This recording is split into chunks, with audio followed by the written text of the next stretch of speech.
প্রধান নির্বাচন কমিশনারের আজকে নির্বাচনের তফসিল ঘোষণার যে ভাষণ জাতির উদ্দেশ্যে, এটা আমাদেরকে আশ্বস্ত করেছে এবং আজকে এই ঘোষণার মধ্য দিয়ে প্রমাণিত হয়েছে যে নির্বাচন কমিশন এবং সরকার এবং রাজনৈতিক দলগুলো তারা এই নির্বাচন অনুষ্ঠান করতে চায় এবং জনগণের যে ভোটের অধিকার সেটাকে আপনার বাস্তবায়িত করতে চায় এবং সেটাকে নিশ্চিত করতে চায়।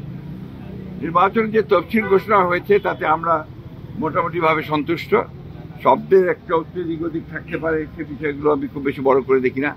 মূল বিষয়টা হচ্ছে 2026 সালের ফেব্রুয়ারির 12 তারিখে যে নির্বাচনের ঘোষণা হয়েছে, একই সঙ্গে জাতীয় সংসদ নির্বাচন এবং গণভোটের নির্বাচন, যেটা আমি মনে করি যে বাংলাদেশের রাজনৈতিক ইতিহাসে নিঃসন্দেহে একটি অত্যন্ত বড় উল্লেখযোগ্য একটা ঘটনা এবং এটাকে সুষ্ঠুভাবে পালন করা এবং সেটাকে অনুষ্ঠান করা এটা নির্বাচন কমিশনের দায়িত্ব। আমরা প্রত্যাশা যে নির্বাচন কমিশন একেবারে নিরপেক্ষভাবে, সুষ্ঠুভাবে, অবাধ এবং একটা গ্রহণযোগ্য নির্বাচন অনুষ্ঠান করবে এবং এখানে সকল রাজনৈতিক দল এবং প্রার্থী তারা সবাই সচেতনভাবে এই নির্বাচনটিকে একটি উৎসব মুখর একটি নির্বাচনে পরিণত করবে। কারণ হচ্ছে যে আমরা সবাই জানি যে বিগত 15 বছর এই দেশে নির্বাচনের নামে প্রহসন হয়েছে, গণতন্ত্রকে ধ্বংস করা হয়েছে। সুতরাং আজকে আবার একটা সুযোগ সৃষ্টি হয়েছে ছাত্র জনতার গণ অভ্যুত্থানের মধ্য দিয়ে। আমরা আজকে একটা নতুন নির্বাচনের মধ্য দিয়ে একটা জনগণের প্রতিনিধিত্বমূলক একটা পার্লামেন্ট আমরা গঠন করতে সক্ষম হব।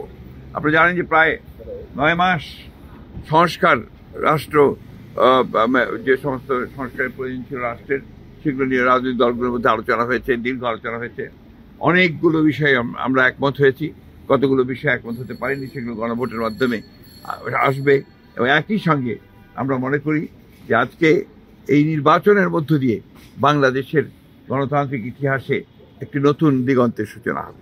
আমাদের কোনো সমস্যা নেই, রাজনৈতিক দলের মধ্যে তো এগুলো থাকে। আমরা চূড়ান্তভাবে তো প্রার্থী তালিকা আমরা দেইনি, আপনারা সবাই জানেন। আমরা প্রাথমিক কথা বলেছিলাম এবং আমরা সেই তালিকা এখন চূড়ান্ত হবে, তো হয়েই গেছে, প্রায় চূড়ান্ত হবে। আমাদের সঙ্গে যুগপথভাবে আন্দোলন করেছেন তাদের অবশ্যই যথাযথভাবে তারা একই সঙ্গে কথা বলে আমরা মূল্যায়ন করা হবে এবং আমি মনে করি যে কোনো সমস্যা থাকবে না। আমরা অত্যন্ত আশাবাদী যে যারা আন্দোলন করেছেন এই সরকারের আমাদের সেই বিগত ফ্যাসি সরকারের বিরুদ্ধে, তাদেরকে যথাযথভাবে একসাথে ঐক্যবদ্ধ হয়ে আমরা নির্বাচনে অংশ নিতে পারবো। এমনকি যারা অন্যখান থেকে অন্যান্য দলগুলো বা জোটকে যারা করবেন তারা সবাই গণতন্ত্রের যে স্পিরিট সেটাকে সঙ্গে নিয়ে এবং একটা নিরপেক্ষ নির্বাচনের ব্যাপারে সহযোগিতা করবে। না, নিঃসন্দেহে অত্যন্ত আনন্দের দিন একটা। আমি তো সেই জন্যই প্রথমে বলেছি যে আমরা আশ্বস্ত। এই কথা আমি আপনাদের কিন্তু বরাবরই বলেছি যে নির্বাচনের ব্যাপারে আমার কোনো আপনার আশঙ্কা নেই, আপনার কোনো রকমের আমি ভুগছি না যে নির্বাচন হবে কি হবে না। নির্বাচন হতেই হবে, সেটা হয়েছে, ঘোষণা হয়েছে এবং ইনশাল্লাহ নির্বাচন হবে।